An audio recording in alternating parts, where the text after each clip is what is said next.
right.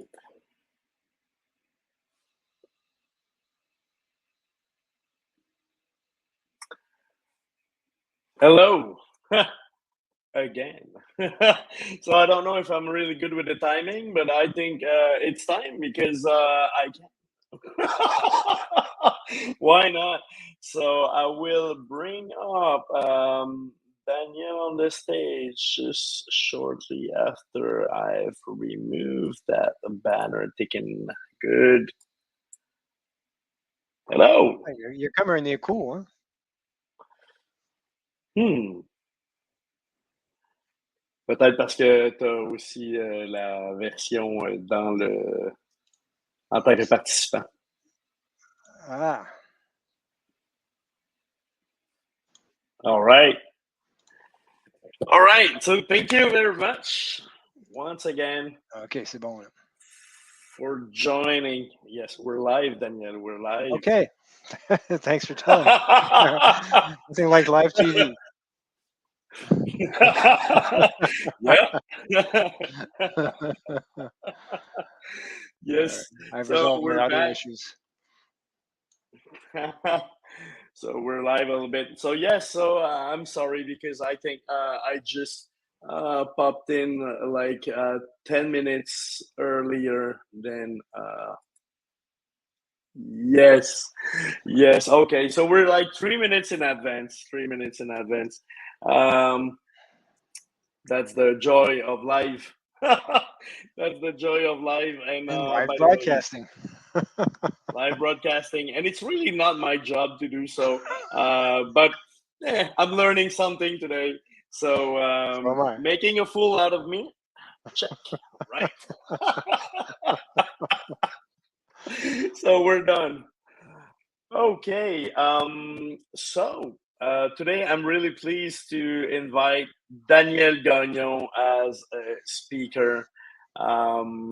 Yes. So let me introduce you, Daniel, a little bit. Sorry, I'm auto disturbing myself. Yay! Self-disruption. It's good stuff. Self disruption. All right, so Daniel is an organizational agility advisor, coach, and trainer with nearly 3 decades of diversified experience. One of two discipline agile fellows in the world.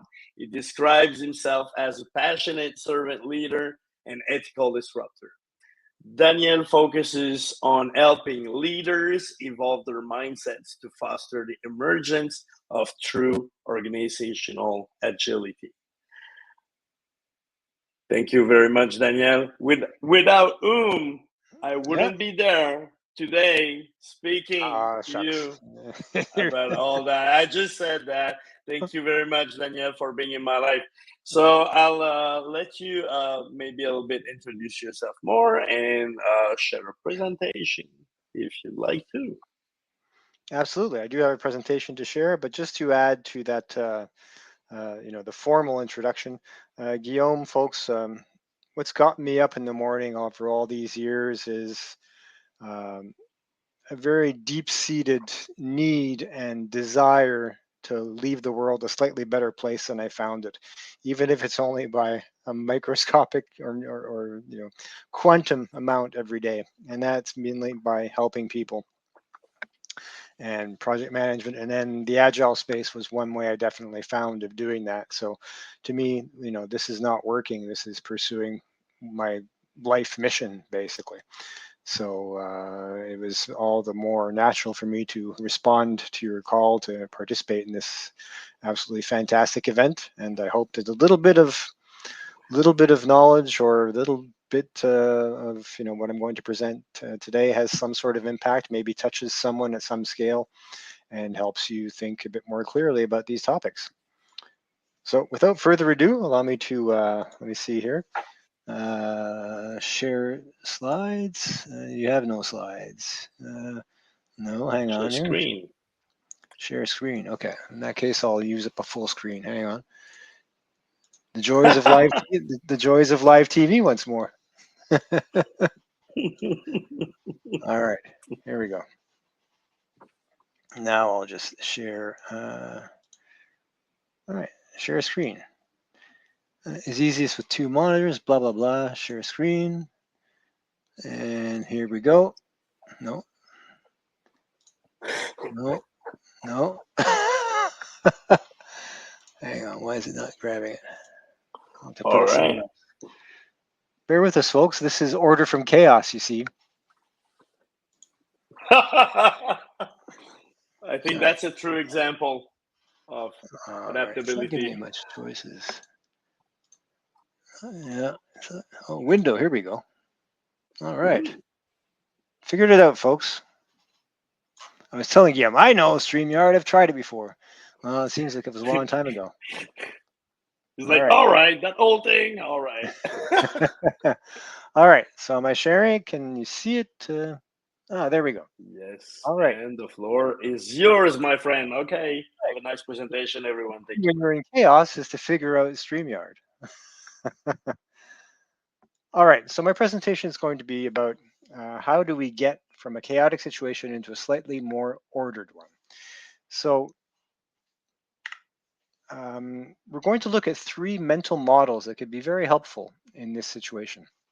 And it's funny because I was listening to the panel just before this, and a lot of the themes that I'm going to cover came out, but in a more organic way. So in a way, I'm sort of going to delve deeper, or not necessarily deeper, but probably bring a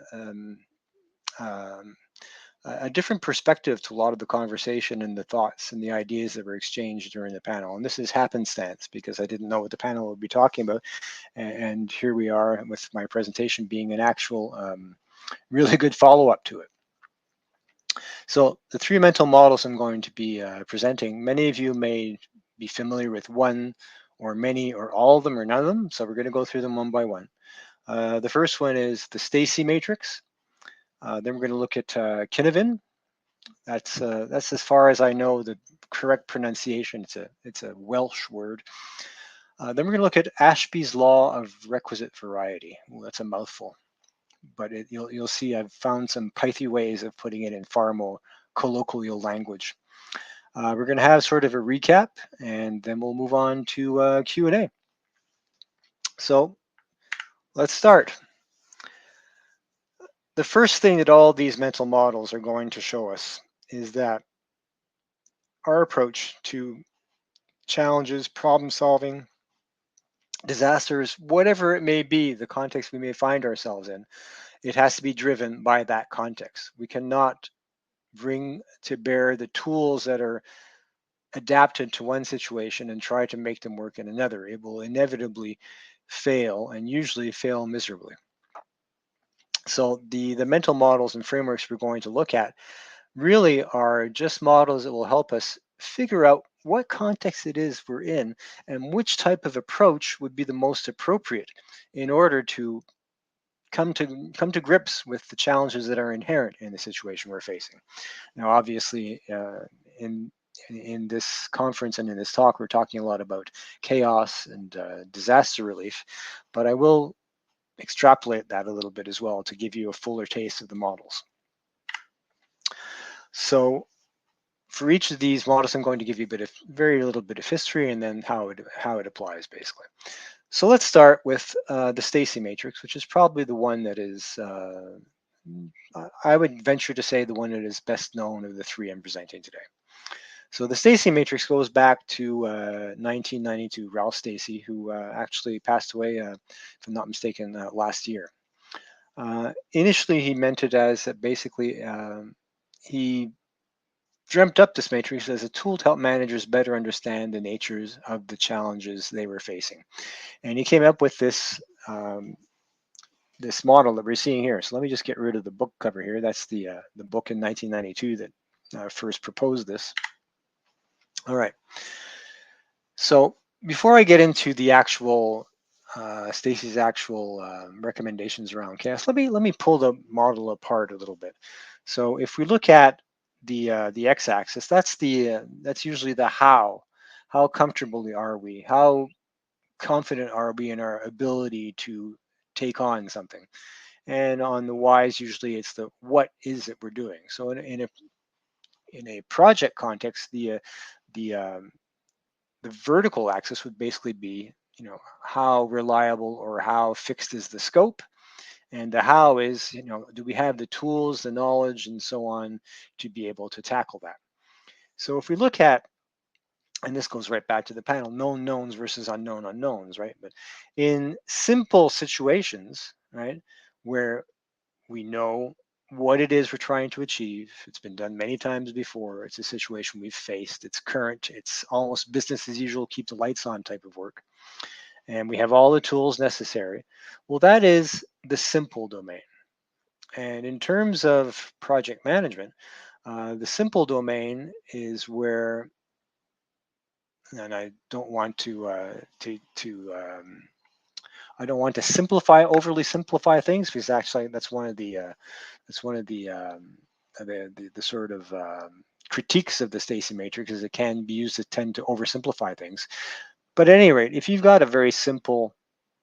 a very simple context, there is not much to be gained from trying to overcomplicate it. And the best example I can give you in my career and the things that I've seen, and this may come as a shock to some, but basically, when I see these types of contexts in organizations from a project perspective, I usually recommend, as an advisor, as a consultant, that the teams working in these contexts, if they're working in a traditional sequential mode, they should continue to do so and not be dragged into being agile for agile's sake, for example. There's no gain, right? The teams know what they're doing, the scope is fixed, things are working fine. Do not try to start complicating a simple situation. Therein only lies grief and unnecessary change management. So that's for simple situations. When we get into complicated is a different animal altogether. And I'd like to speak about complicated and complex at the same time, because they're best understood in relationship to one another. And the best example that I've come across to understand the difference between complicated and complex, building an Airbus 320, building any type of industrial product is complicated. Even a large aircraft, hundreds of thousands of parts, etc. We know how to build aircraft if we follow the process, despite all the complicated interplays, etc. We have a track record, a history of being able to, at the end, have a functional plane roll off the assembly line that will function like other such planes that have rolled off that assembly line before, and other such planes that will roll off the assembly line in the future. It could take 18 months to create one. There are hundreds of thousands of parts, as I said, and it's complicated with the interplay of procurement, suppliers, etc. Nonetheless, we can arrive at a predictable outcome.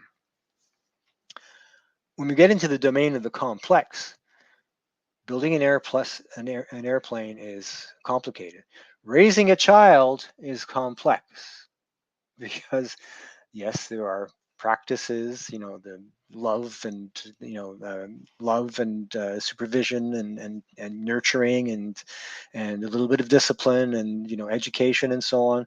You would expect that every child, given these opportunities, would come out exactly the same if it were complicated. But no, we're in the realm of human agency, and there are so many factors. When we're in complex realm, the complex domain, basically, because we're actors in the domain, and there are so many unknown unknowns coming to play, we cannot establish cause and effect.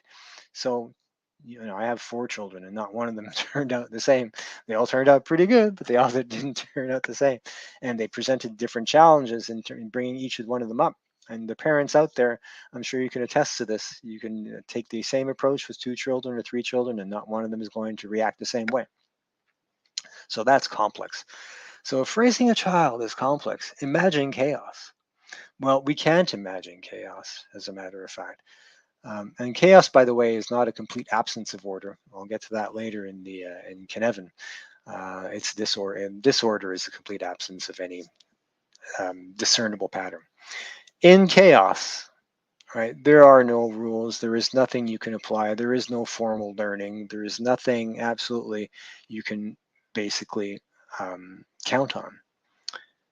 So the guidance from the Stacy Matrix, in terms of when you find yourself in a chaotic situation.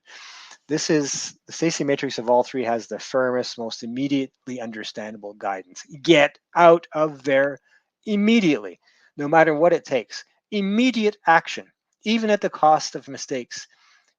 Take action immediately. And there are two types of actions you can take.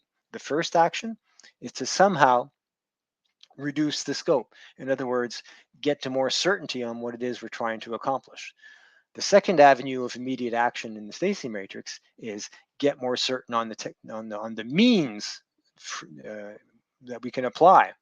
But no matter what, do not waste a single moment. Do not think about the consequences of that action.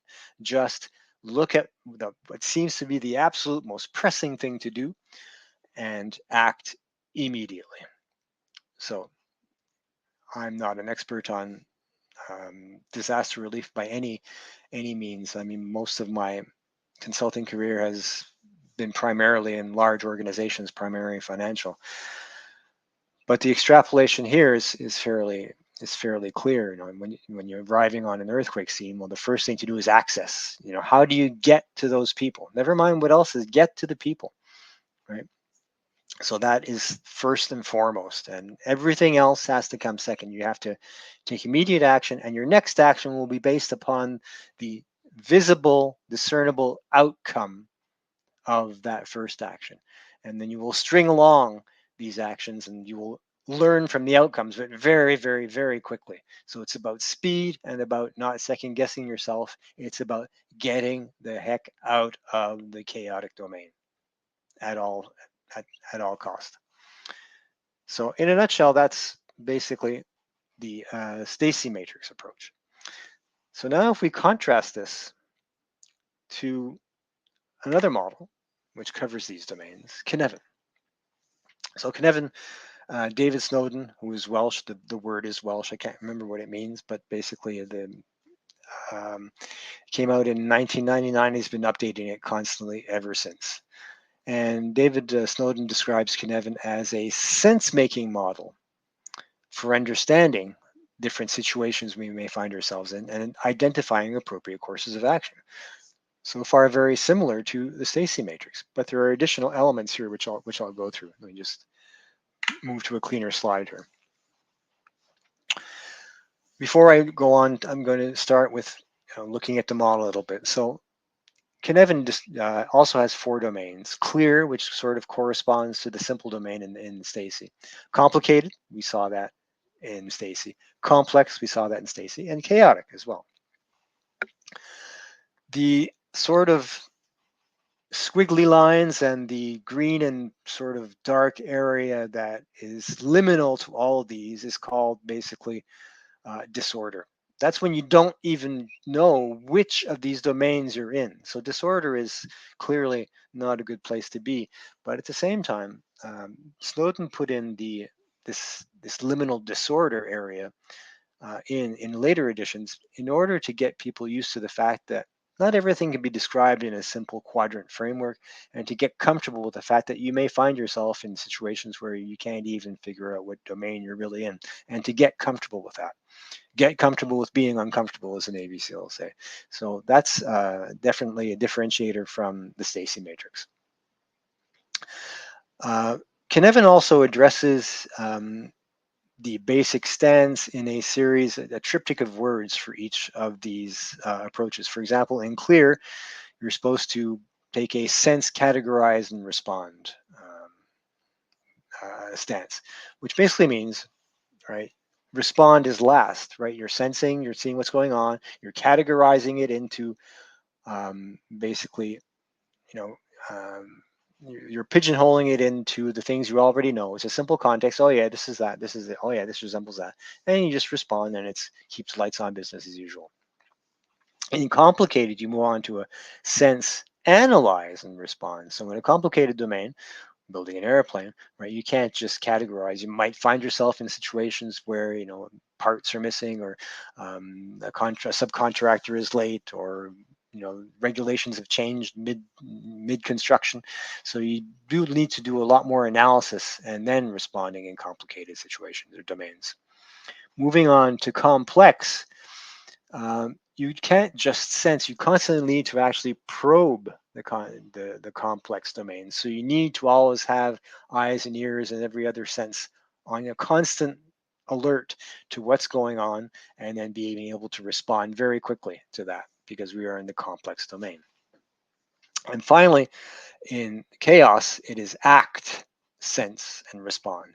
So we have again this notion of, in chaos, act immediately to get out of it. But what's the difference?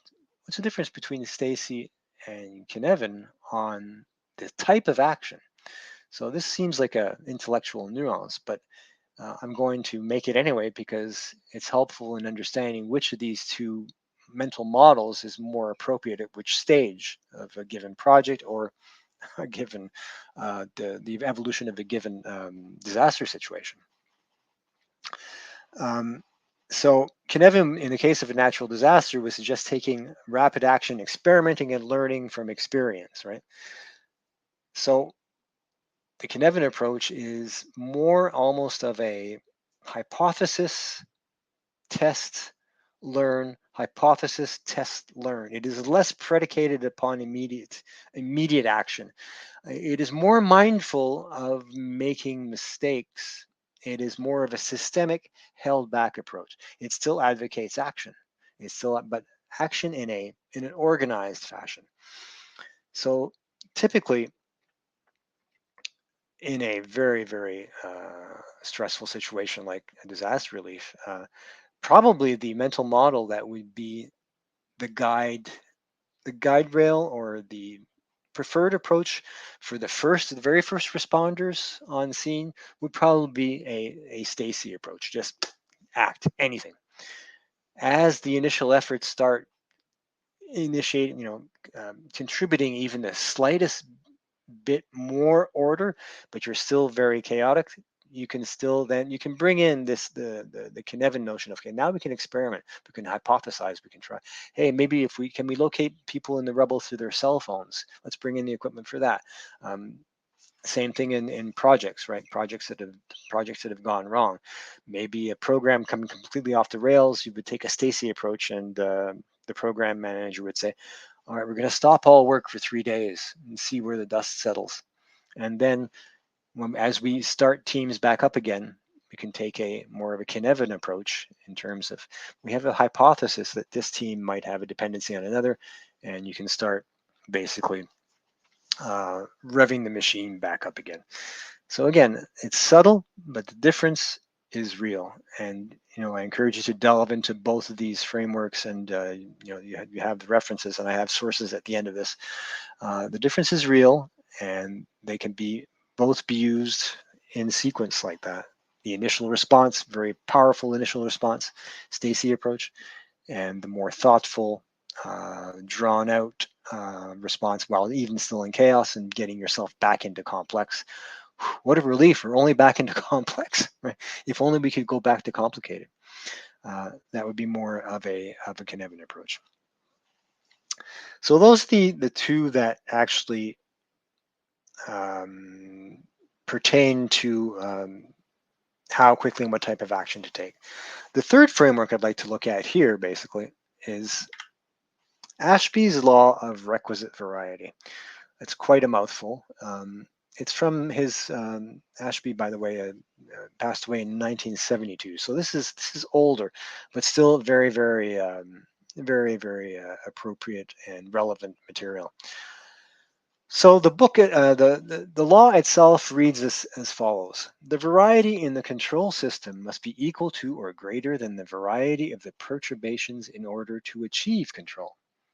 Again, that's a mouthful. So here are some more pithy interpretations of it. You need variety to fight variety. Meet complexity with complexity. Don't bring a knife to a complexity fight. So what we're talking about here, and I'm going to elaborate on this a little further in the next slide.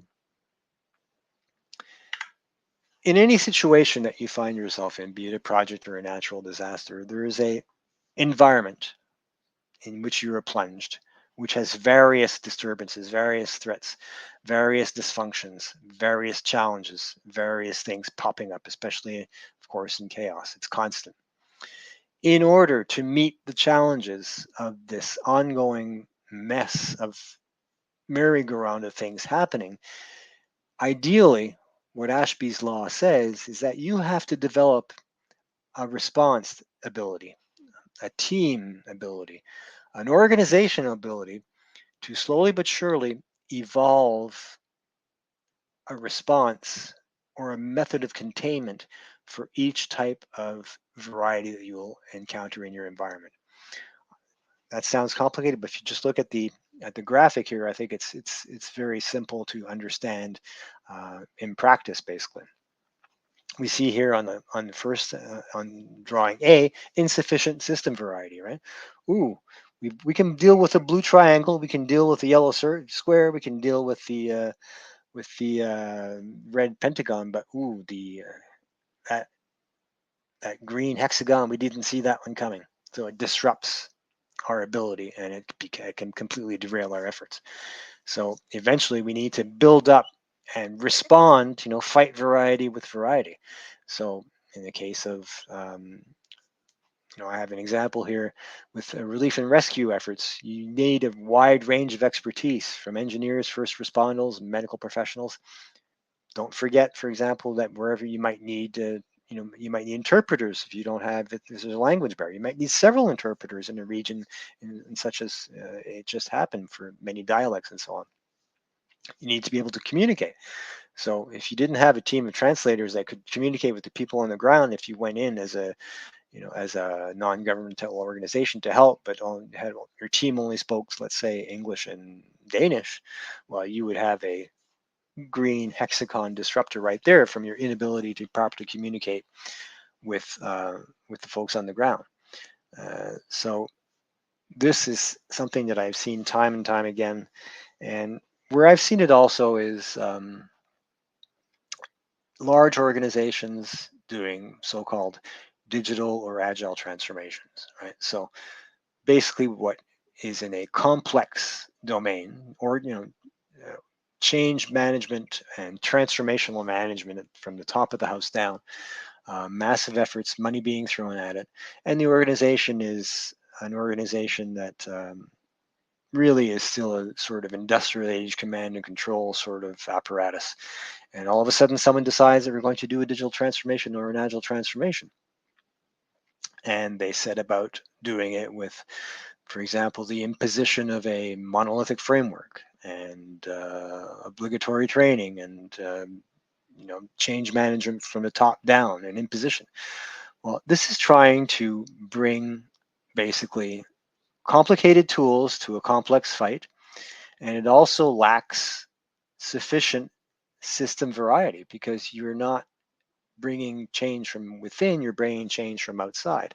And the monolithic framework or the single approach that you may be trying to basically impose, and probably well intended in an attempt to get going faster, lacks the variety, lacks the ability to respond to all the different stressors and the different areas of the organization that are not ready for this.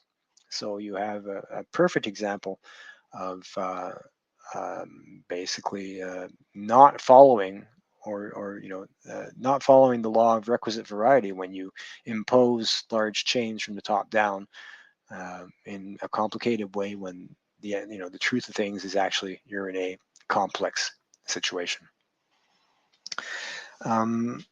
One last thing I'd like to point out, I'm just going to go back to, let's say, Stacy for this. There's one last concept that I didn't put into the slides, but you'll understand very quickly. It's the notion of single, double, and triple loop learning, right? So single loop learning is when we basically probably we're in a simple domain and maybe slightly complicated, maybe in this liminal zone here, and we're moving along and something happens, and okay, we course correct immediately, very slight tweak, and continue on. That's called single loop learning because you're not questioning the why or the what of what you're doing. You're just looking at how, right? Your direction is still firm, but you're questioning basically Can we tweak how we're doing this? Double loop learning. Double loop learning is what is supposed to happen in agile retrospectives. Right, that's what many of the frameworks will tell you. Yes, it's double loop learning because now you're questioning basically, you're questioning the basic what. The problem with, for example, agile team retrospectives is very soon into that introspection or that retrospection, you're going to arrive on systemic impediments that you're not at liberty to change because you're a small team, right? This is what got the whole world thinking about scaling agile to get over this. But ultimately, you're back to single loop learning with most agile approaches because everything that you need really to change the what of is happening above you. And finally, there's triple loop learning when you can question the why and the how. So I'm going to bring this home with a very simple illustrative example of single, double, and triple loop learning as it pertains to these domains. Let's take the example of someone who's working in an office and has been driving to work. Never mind the pandemic. Let's driving to work and decides that there's too many traffic jams, so she looks at a couple of applications and finds a better route, and she tries that better route the next day and it works. That's single loop learning, right? Going to the office by car. That's what I'm doing. I'm not questioning that. I'm just going to make sure I take a route that saves me 10 minutes. Double loop learning would be, you know what? Why am I taking my car? You know what? I'm going to look into the. It turns out if I park my car at the train station 10 minutes away, I can take the train and forego all the traffic jams. Now I've completely changed the how. I've changed it. I'm no longer taking the car except to get to the train station. That's nothing. Triple loop learning was the same employee a couple of months later after taking the train goes, you know what? I'm tired of going downtown to that job altogether. I'm tired of the train. I'm tired of the car. I am quitting and opening an organic farm. Triple loop learning. And she was much happier after that. It's not a true story, although it could be. It's the type of thing that happened during the pandemic as well. But that's single, double, and triple loop learning, and they apply in simple, complicated, and complex domains. You just need to apply the higher you go in the domain, the more loops you need in your learning, basically. So that's sort of a bonus bonus subject that I thought of while the panel was discussing. All right, so quick recap. Stacy, take immediate action, learn from mistakes. Cynefin, take rapid action, experiment and learn, hypothesize. More systemic, a bit more, whoa, hang on here. Let's take action, but let's think it through. And Ashby's law, don't bring a knife to a complexity fight. Fight variety with variety. Have the skills on the team necessary and have the skills in the organization necessary to confront the situation you find yourself in. So we have some sources here. I'm sure this material will be made available. We'll go on to questions, and there's the on time, On time, perfectly on time. All right.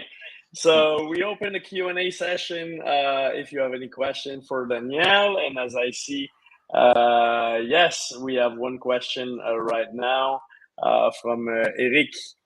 And in the meantime, remember to donate and give what you can. All right. So let's show Eric's question. So how far or long can you experiment and learn from your mistakes when there is lives at stake? Yeah, excellent question, Eric, and that's why, as I was mentioning, Cynefin approach is probably better in a further stage when probably Stacy said the Stacy approach is there's lives at stake. Just do. The more held back, more intellectual, more experiment bound, systemic learning. Let's learn so that we have lessons learned for the future, and we collect information for the future. The Cynefin approach, definitely, I would stay away from that while there are still lives that's visibly at stake. So, thank you for that question. It helps really sort of highlight that difference. All right, thanks. We have another question from Elizabeth Hector. So the triple loop is interesting. How do you suggest socializing that with a team? Great question, and I've done this before. So I've been in retrospectives and working with teams where we got to double loop because we had enough support to be able to question and move, escalate, so to speak, things that were blockers or impediments.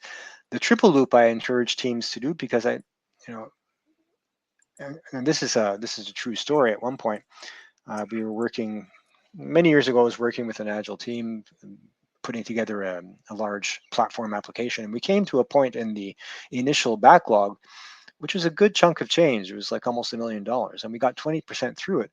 And the team started going, "I'm looking at what we've done so far, and what they expect to accomplish, and we've accomplished it.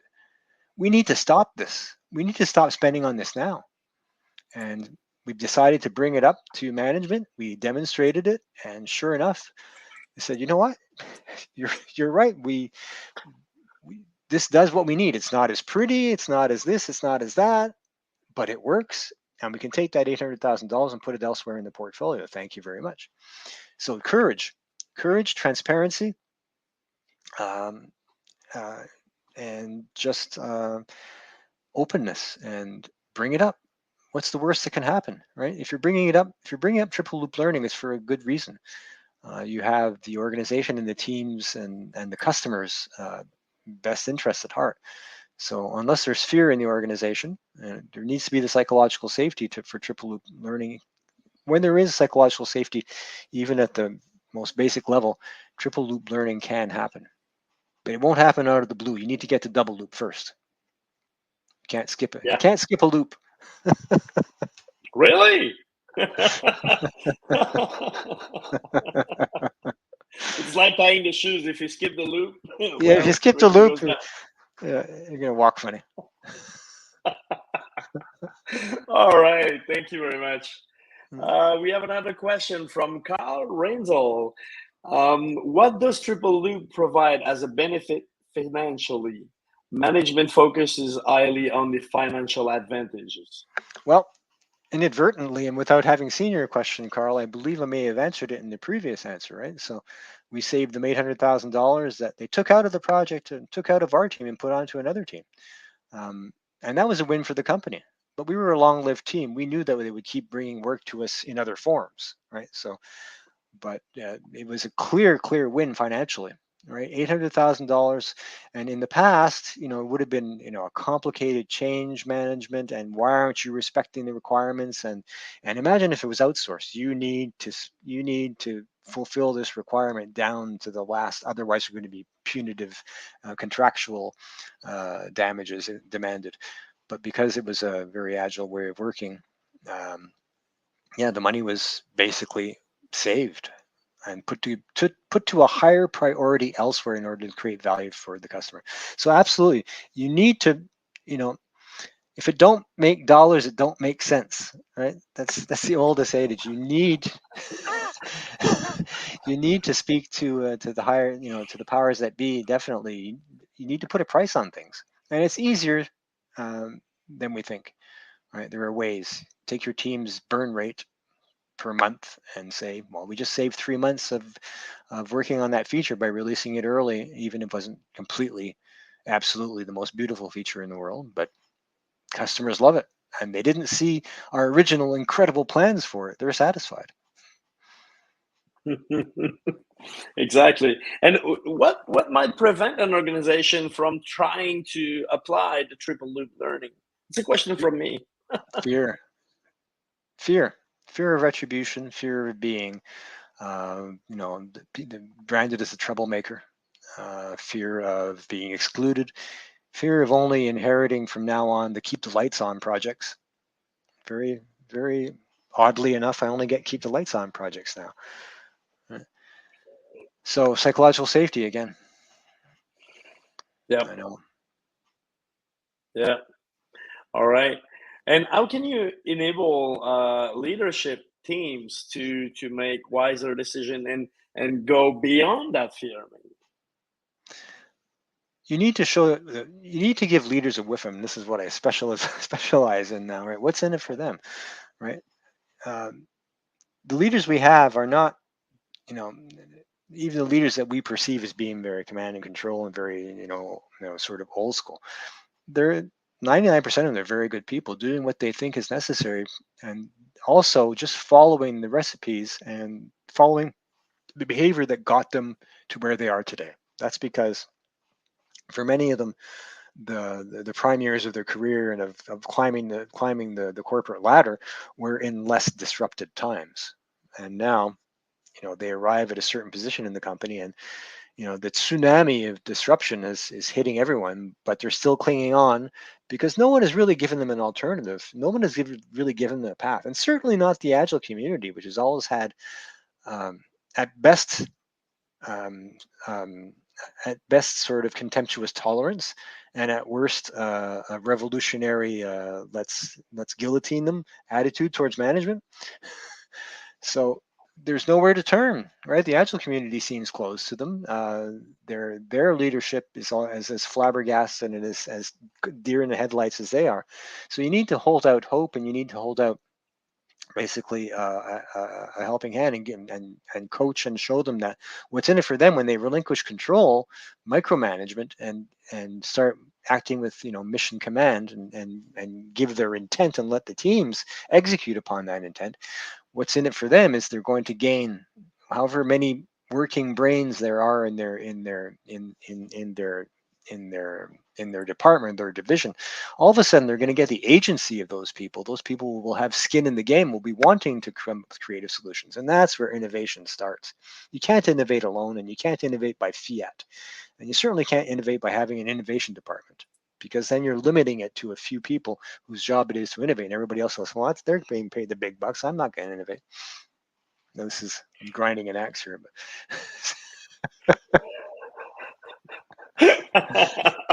All right. Great. Thank you very much, Daniel, for being with us thank you. today, taking the time for that great cause with us. And It is absolutely my pleasure. once again, please donate. That's the whole goal of this event today. And Up on the screen, use it. Up on the screen. So thank you very much for being there with us today. We'll go into your usual breaks, and see you later in 10 minutes. All right. Thank you very much.